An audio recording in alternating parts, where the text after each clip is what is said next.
CM Chandrababu అధ్యక్షతన August 2న రాష్ట్ర మంత్రివర్గ సమావేశం కానుంది. సచివాలయంలో మొదటి బ్లాక్లో ఉదయం 11 గంటలకు భేటీ ప్రారంభమవుతోంది.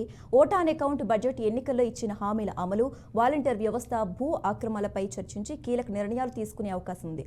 ఈ భేటీలో మంత్రులతో పాటు పలువురు ఉన్నతాధికారులు పాల్గొనున్నారు.